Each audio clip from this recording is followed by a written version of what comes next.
Namaste and very good evening to all of you.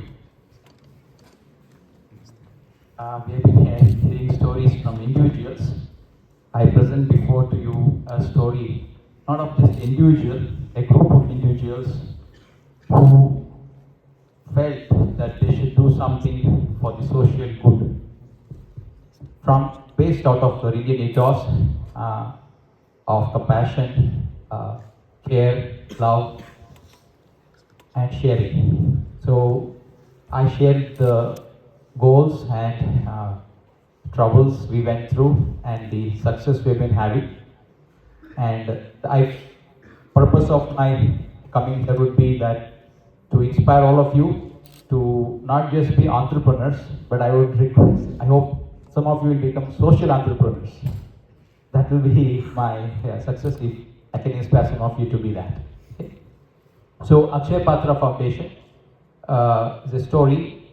As you all know, we are now feeding close to about 22.5 million children every day.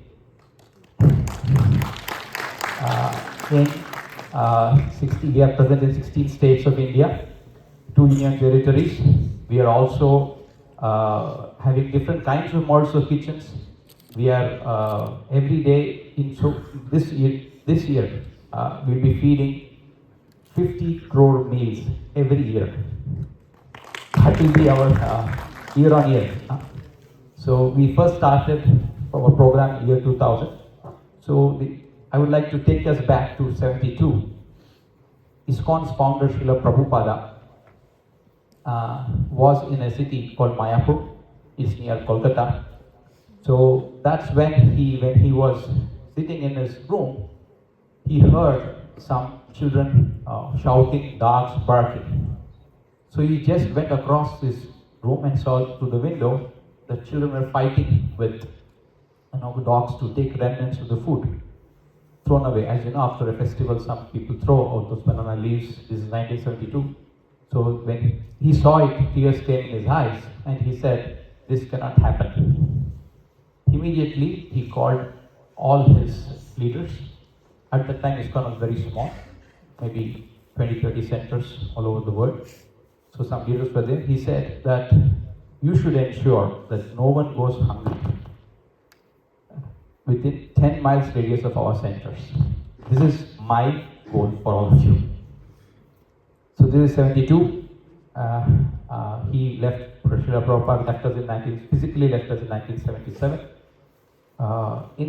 I'm fast forward to 1999. Sri Madhu Pandit Prabhu, our Akshay Patra's chairman, and I was also part of the team. I had joined ISKCON by then in 92, and I left behind a career and I wanted to be a missionary. So we had just then built a nice temple in Bangalore, and we were thinking what to do about this desire of Prabhupada. And one idea came that why don't we set up a bakery or a thing which will be use bread and we serve in all the government hospitals, because government hospitals attract a lot of local villagers who come. Sometimes they may not have good places to stay, sometimes they won't have food to eat. So this thought came across, and when we were dabbling with many ideas, then one gentleman, well-wisher, came and said, "See, you should serve in government schools instead of thinking of these places, because children, are and these government schools, first of all, get people from the really economically weaker section, practically maid servants' children or daily wage earners' children. They go to these government schools because back then in year 2000, also this Bengaluru was like our .com city. Still, there was a lot of urban poor even there, and everywhere in every urban area there are poor people. So they said, he said, instead of giving to elders, why don't you feed children? So this touched a chord in our thought, and Srimadu Panidasa and Chachalapati Dasa, our vice chairman and chairman of Akshay Patra, we thought, why don't we start this as a simple program? We had not envisioned that this will touch this many children. We had thought that, okay, we'll do a small program here in Bengaluru, We started with 5 schools with simple burtans, and small patras we kept. Started cooking, and 5 schools and 1,500 students nearby the temple we started serving. And generally all the schools thought that we will stay for 2-3 days and we'll leave. But we had decided that when we do it, we will continue, because the seed is from Prabhupada, and a seed of that nature will always blossom to have a huge banyan tree. It will just not stay with small things. So we had that faith. So we thought we'll maintain these 5 schools and 1,500 students. And when we were doing this, we got a lot of requests. A lot of neighboring schools were seeing, and they said, why don't you feed in our school, feed in our school? And we had got a list. In just about 3 months' time after feeding, the list we were shocked to see. 1,500 students we were feeding. We had requests for 1.5 lakh children to be fed. So we were shocked. You see that in those days also Bengaluru was the dot-com city.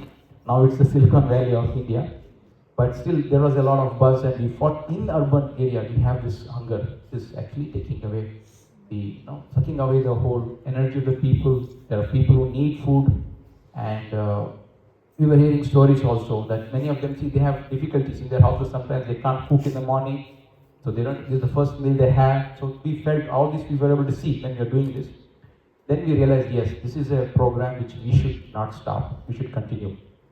And initially, what we had was that simple burtans and all. Then we started involving technology, and we went to many mass feeding programs, saw what they were doing, set up simple cauldrons. We set up a steam cauldron which can cook in just 15 minutes for 1,500 students, a cauldron, steam-based cauldron. And like that, we set up a chain, and whatever area we had, we managed it within that. You can even now come and see the first kitchen which we have established. So that 40,000 children, we inaugurated the first kitchen in year 2000. Okay. So that was the first one, and then we were doing on our own the program, and this year 2000, and by year 2012, we had centers in, we had requests from Rajasthan, we had requests from Mathura, we had requests from Puri. So we went all these places and started our centers, and we sent each one of some of the devotees like me who were in ISKCON as missionaries. We were assigned to take this program seriously, and we took it up, and many of our leaders who were here just went ahead and established these kitchens in various places. And this whole program, then I got a shot in the arm when the government formalized the midday meal program around year 2003, and there was a whole midday meal department set up in the government, and they said that they will give grains to these people, and they set up kitchens in many schools, and they also set up a model where which we could partner, an NGO could partner with the government. So that's how we were able to scale up as an organization. In those days, I remember even now, I myself used to go out to collect funds. Some of my other devotees used to go to collect funds. It cost us about 6 rupees per meal. We would give in South India a rice, sambar, curds menu.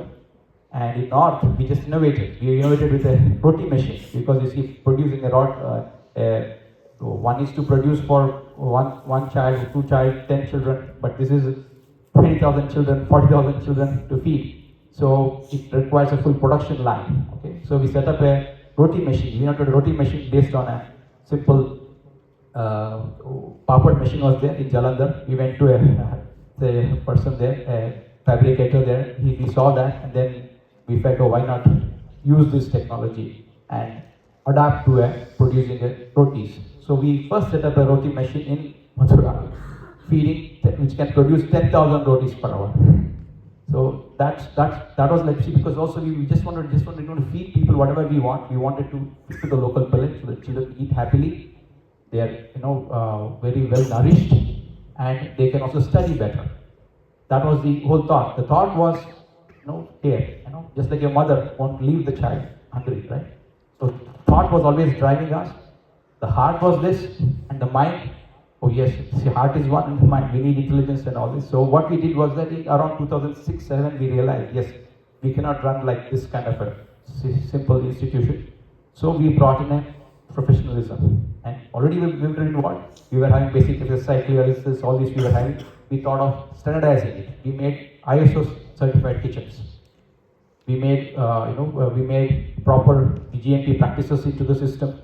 We brought in full-scale marketing also, because we could not expand. See, just in that, by about 2000, we were feeding, I think, about 9 lakh children in those days. So every day, 6 rupees. That means, you see, 9 lakh children every day into 6 rupees is 54 lakhs per day I need. Where do I get it from? So we were devotees, we were just going out and getting funds. Then we realized, yes, this will not work. Then another thing was that the government also said that we will give you some funds. We give you the roti, the grains. That also helped us. And midday meal, like I said, was formalized. So that also, because a proper partnership emerged then, a public-private partnership. We were just a simple NGO. We became a public-private partnership, so to say, and we grew. So then we formalized them in a marketing team also to fund this initiative. And the CSR Act helped us a lot, because it mandates that 2% of the profits that every company makes should be donated for a social cause. So this helped us a lot. So, and then we were also working on how it's impacting children. In fact, we were able to show, documented research was shown. We did surveys where it showed that actually because of this meal, the enrollment in the schools increased. And we also were able to document that children who were very anemic reduced, their anemia reduced. Their body mass index of the child increased. These we were able to prove by documentation. So we just started doing surveys, we started doing proper impact studies. All these were brought in as a part of that overall marketing.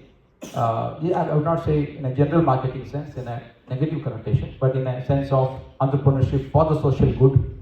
We thought of it, and then we brought in a team. So if you see Akshay Patra that way, is in one sense a marriage between professionalism and missionary spirit. I would say heart and the mind. So that's why we brought in professionalism. So then by this 2012, we had a good setup, and then we thought of formalizing a whole system.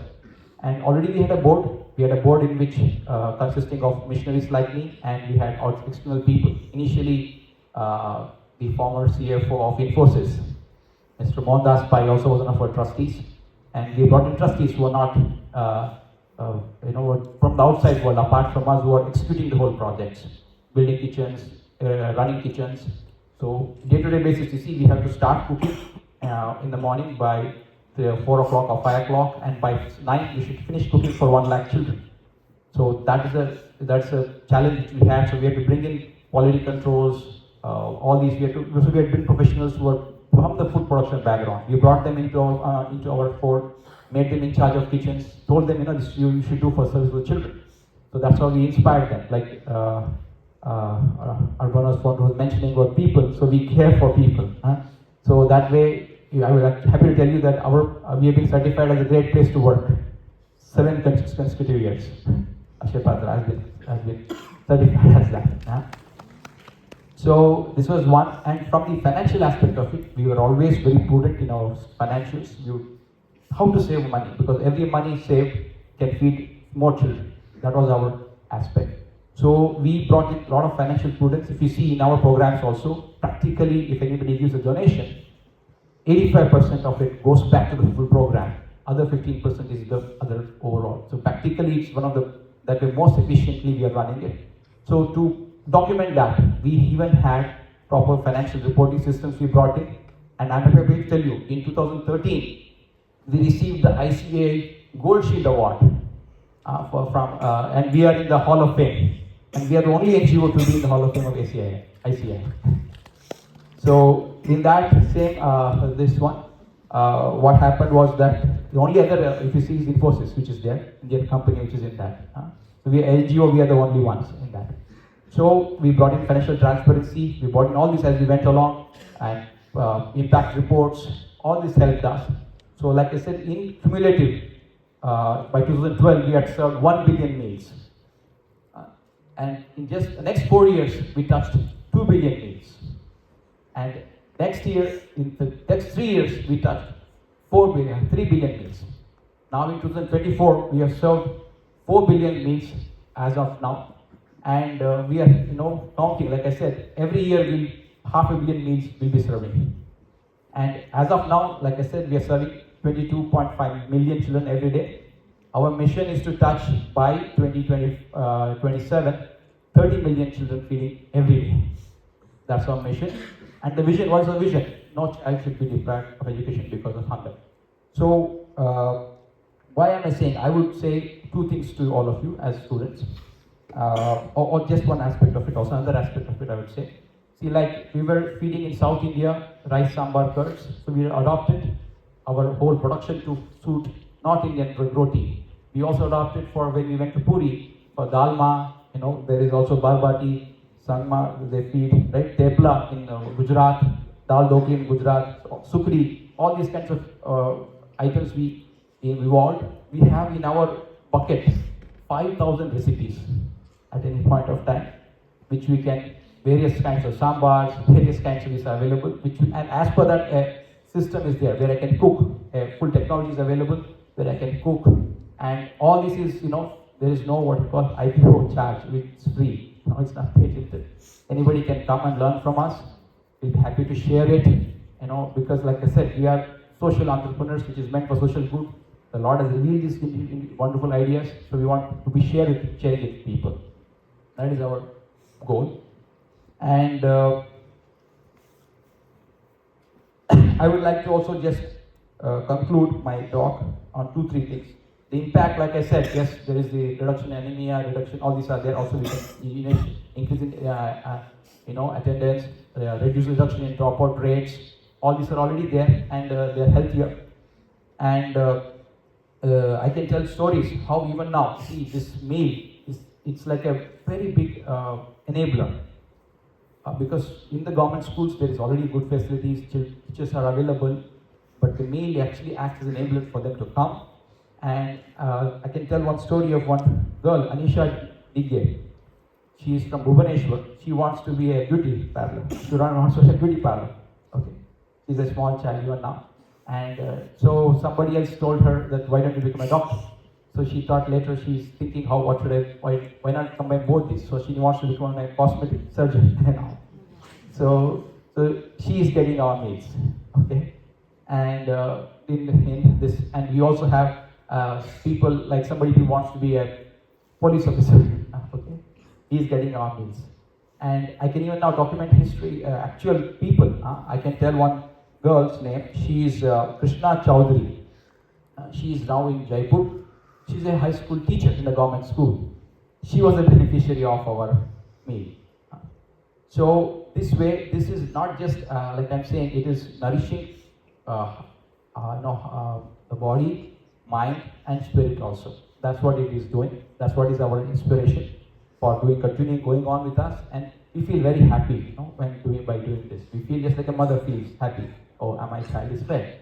So that's what it is. And even I can explain one more aspect of one more boy who is, his name is Hemant.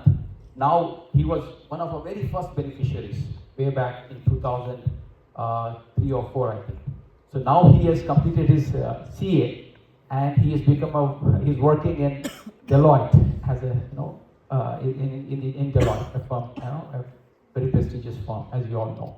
So that way, this meal is doing these impacts, and our impact has been documented. We can also, I would encourage all of you to go through it, and I would also call upon all of you to do one thing that you see, because this in our Indian ethos there is the culture of care, love, like this inspired a social initiative like this. If you really dig down into our Indian ethos, you will see in our scriptures, and this you'll be able to see there are many such values which can actually enhance the science and technology field, the medical field, even the other fields also. All fields there is. I would encourage all of you to become entrepreneurs in that sense. Look at those key pillars which are available, and implement a system or be an entrepreneur in that sense. And then you can see a better India where you can make a global impact. The real India can be like the real Vishwa Guru, if you want to say. That's what I would call on all of you. Thank you.